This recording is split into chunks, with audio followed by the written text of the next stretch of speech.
My husband's family said I was just a phase, so I left before the wedding. I knew something was wrong from the very first dinner.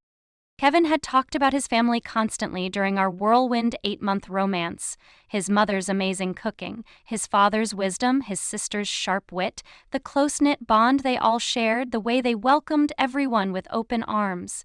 He painted a picture of the perfect family, the kind I'd always longed for after growing up with my emotionally distant parents. So when he finally said, "I want you to meet them," I was both excited and terrified. This was a big step. We'd been talking about marriage, about our future together. Meeting his family felt like the last piece of the puzzle before we made things official. I spent hours getting ready for that dinner. The perfect dress, not too casual but not overly formal. I brought a homemade apple pie, following my grandmother's recipe to the letter. I rehearsed conversation topics in my head, determined to make a good impression. The moment we pulled up to his parents' suburban colonial, my stomach twisted with nerves. Kevin squeezed my hand. "They're going to love you," he promised. "Just be yourself." His mother, Elizabeth, answered the door. She was exactly as Kevin had described her. Elegant, poised, with the same warm brown eyes as her son. But when Kevin introduced me, something flickered across her face. A flash of disappointment?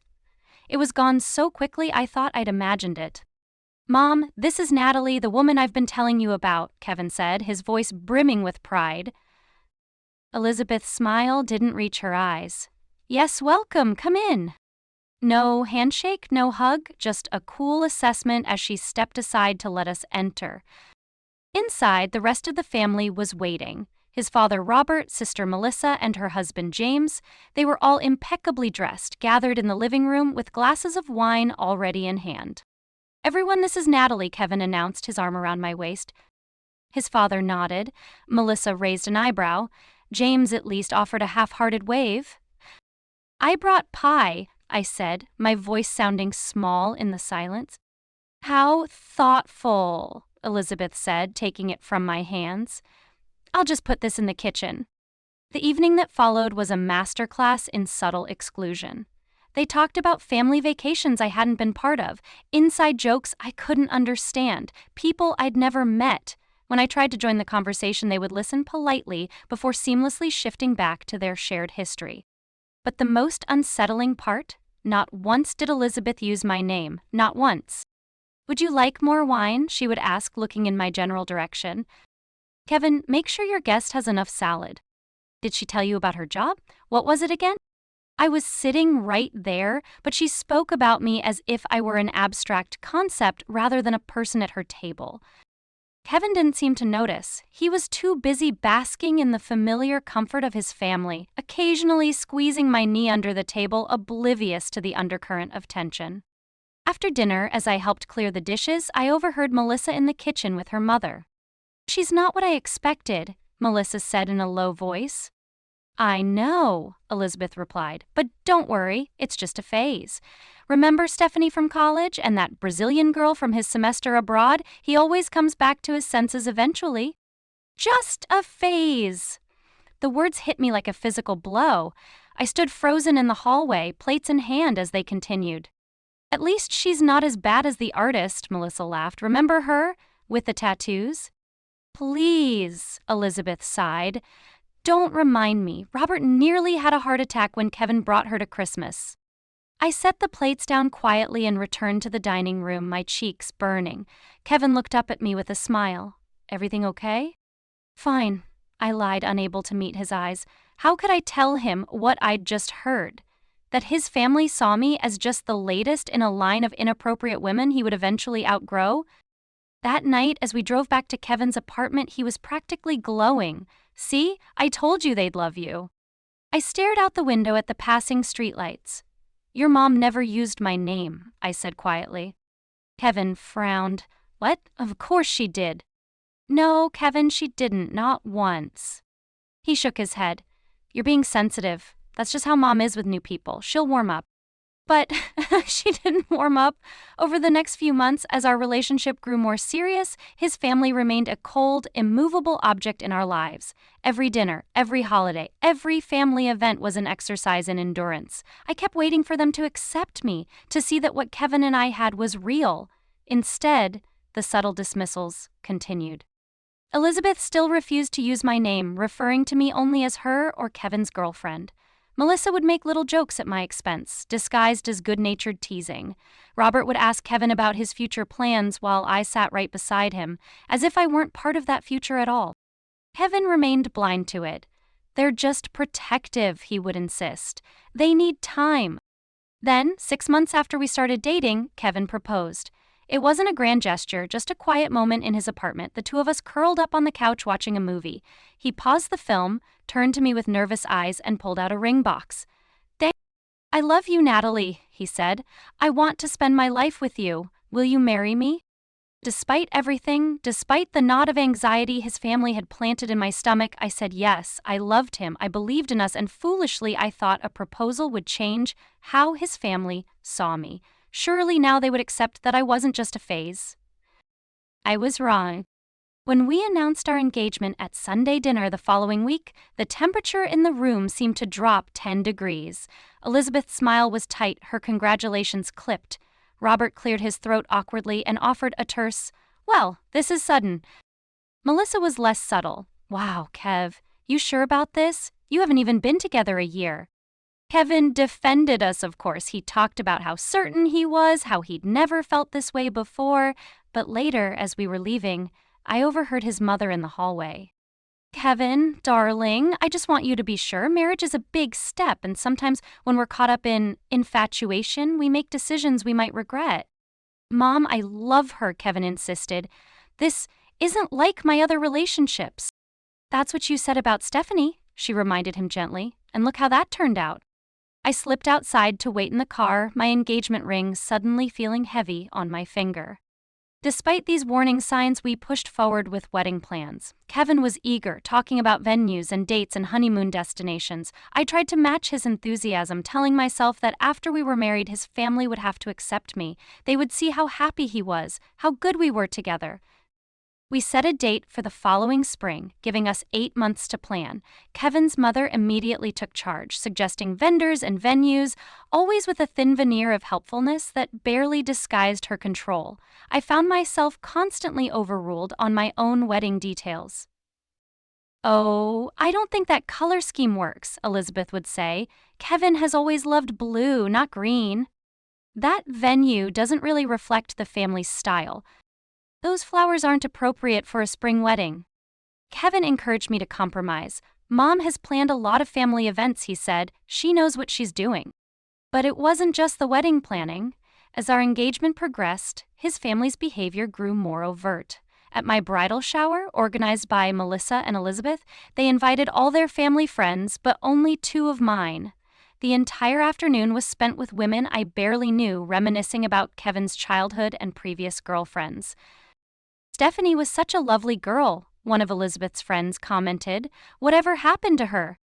"Oh, they're still in touch," Elizabeth said with a meaningful glance my way. "Some connections never really fade." I didn't know who Stephanie was beyond the snippets I'd overheard, but the implication was clear. I was temporary, replaceable, just the current placeholder in Kevin's life. The final straw came 3 weeks before the wedding. Kevin's extended family was in town for a pre-wedding celebration. His cousins, aunts, uncles all gathered for a barbecue at his parents' house. I was helping in the kitchen when I overheard his cousins talking to him in the backyard. "So when do we get to meet the real one?" his cousin Mark asked, laughing. "What do you mean?" Kevin's voice. "Come on, man, we know how you operate. You bring home these interesting women, everyone freaks out, then you eventually settle down with someone your mom approves of. So is this one just to give Aunt Elizabeth a heart attack, or what?" I waited for Kevin to defend me, to tell them they were wrong, that I was different, that this was real. Instead, he laughed, actually laughed. "Natalie's not like that," he said, but his tone was lighthearted, as if he were playing along with a joke he found amusing. "But you should have seen Mom's face when I told her we were engaged. Classic." I set down the platter I was holding and walked straight through the kitchen, past Elizabeth's questioning look and out to my car. Kevin followed me. "Hey, where are you going?" he asked, confused. "Did you mean it?" I demanded, tears threatening. "Am I just some rebellion against your mother, some phase you're going through?" His face fell. "You heard that?" Nat, no. Mark was just being an idiot. You know how cousins are. No, Kevin, I don't, because you've never bothered to get to know my family. You've met my parents exactly twice. But I've spent the last 8 months being scrutinized and found wanting by yours. That's not fair, he protested. My family's important to me. And I'm not? I asked. He ran a hand through his hair, frustrated. Of course you are. You're going to be my wife. But my family, they're just traditional. They need time to adjust. It's been 8 months, Kevin. Your mother still won't use my name, your sister makes jokes at my expense, and apparently your entire extended family thinks I'm some kind of rebellion phase you're going through. They don't know you like I do, he insisted. Once we're married, things will be different.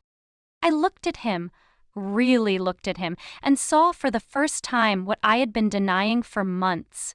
Kevin didn't want a wife. He wanted both worlds, the approval of his family and the thrill of defying them, and I was caught in the middle.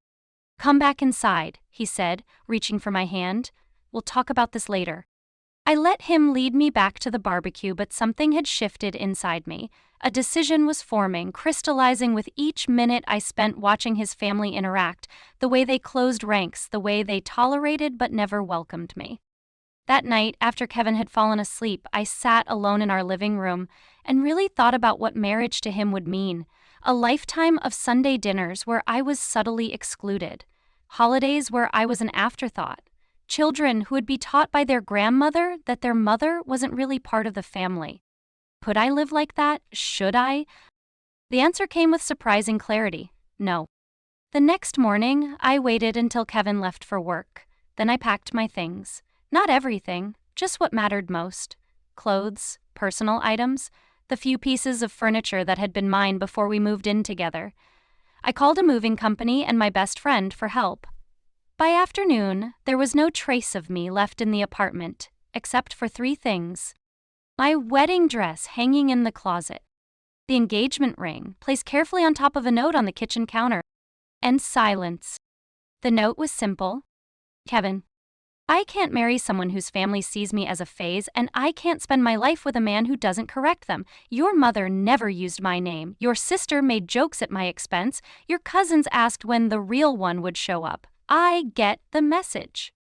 I deserve to be someone's choice, not their rebellion. I deserve a family that will learn my name. I'm sorry for the pain this will cause, but I'm not sorry for choosing myself. Goodbye. Natalie. I turned off my phone and went to a hotel. I knew what would happen next. The calls, the texts, the demands for explanation. I wasn't ready to face that storm yet. I needed time to breathe, to convince myself I had made the right choice. When I finally turned my phone back on the next day, there were 37 missed calls and over 50 text messages, most from Kevin, but some from mutual friends, even one from Melissa, surprisingly. I scrolled through Kevin's texts, watching his emotions evolve in real time. Where are you? Please call me. I don't understand what happened. If this is about yesterday, we can talk about it. Natalie, please, I love you. My family doesn't matter, only you do. I'll cut him off, if that's what you want. Please just tell me where you are. You can't just leave, we're getting married in 3 weeks. Then, as the night progressed and I hadn't responded, anger set in. This is childish, you're overreacting. You're throwing away everything over one stupid comment? My family was right about you. And finally, in the early hours of the morning, desperation. I'm sorry. I should have defended you. Please come back. I love you. I stared at my phone for a long time. Part of me wanted to call him back, to believe that this time he would stand up to his family, that things would be different. But I knew better now. Nothing would change because Kevin himself hadn't changed. He still wanted to please everyone, to live in both worlds. I typed one reply, hope the phase was fun. Then I blocked his number. The next few weeks were hard. I moved in temporarily with my best friend, canceled what wedding arrangements were in my name, and tried to piece my life back together. There were moments of doubt, nights when I lay awake wondering if I'd made a terrible mistake. But then I would remember Elizabeth's dismissive tone, Melissa's cutting remarks, the cousins' jokes, and Kevin's laughter. No, I hadn't made a mistake. I had saved myself. A month after I left, I received a letter in the mail, forwarded from our old apartment. It was from Elizabeth, Kevin's mother. My hands trembled as I opened it, unsure what to expect. Natalie, I won't pretend to be heartbroken by your decision not to marry my son. We both know I never thought you were right for him. But I am writing to apologize for my part in driving you away. Kevin is devastated. He's not eating, barely sleeping. He blames me, and perhaps he's right to do so. I never gave you a chance. I was so certain you were like the others, just another phase he was going through, that I never bothered to see you as a person in your own right. I won't ask you to reconsider. That would be selfish, and I've been selfish enough. But I want you to know that you've taught my son a valuable lesson about standing up for the people he loves, even if that lesson came too late for the two of you. I wish you well in your life. Elizabeth? I read the letter twice, unsure how to feel. There was validation in her words, acknowledgement of how she had treated me, but there was also a finality to it, a closing of a door I had already walked through. I folded the letter and put it away. I didn't need Elizabeth's approval or her apology. I had already given myself the only thing I needed, permission to walk away from a situation that diminished me. 6 months later, I ran into Kevin at a coffee shop. It was bound to happen eventually in a city of this size. He looked different somehow. Older, perhaps? Sadder. Natalie, he said, my name sounding strange in his mouth after so long. Kevin, I replied, surprised at how steady my voice was. We stood awkwardly for a moment before he asked if he could sit with me. Against my better judgment, I agreed. How have you been? He asked. Good, I said and meant it. I got a promotion at work, moved into a new apartment. He nodded. I'm glad. You? I asked, more out of politeness than genuine interest. Okay, I guess. He stared down at his coffee. I broke things off with my family for a while, after you left. I raised an eyebrow, surprised. Really? Yeah. I was so angry with them, with myself. It took some time to realize how right you were, about everything. He looked up at me, his eyes tired. I'm sorry, Nah. I should have stood up for you. I should have put you first. Yes, I agreed simply. You should have. Do you ever... He hesitated. Do you ever think about what might have been? If I'd been different? I considered his question carefully.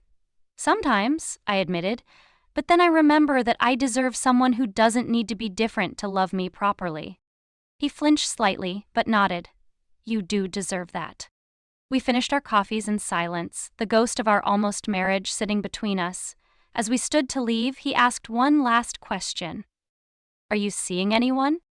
Yes, I said. Someone new. His family had me over for dinner last week. His mother made a point of using my name in every other sentence. I smiled at the memory. It was nice. Kevin's expression was a mixture of regret and resignation. I'm happy for you, he said, and I thought he might actually mean it. We said goodbye on the sidewalk outside the coffee shop, an oddly formal handshake between two people who had once planned to spend their lives together. As I walked away, I felt a sense of closure I hadn't realized I needed. I had made the right choice. Sometimes the bravest thing you can do is walk away from something that's almost right but not quite. Sometimes you have to be your own hero. That night, as I had dinner with my new boyfriend and told him about running into Kevin, he reached across the table and took my hand. Their loss, he said simply. I smiled, thinking about Elizabeth's letter, about Kevin's apology, about the wedding that never was. Yes, it was their loss, but more importantly, it was my gain. I had chosen myself, my worth, my future, and no one would ever call that just a phase again.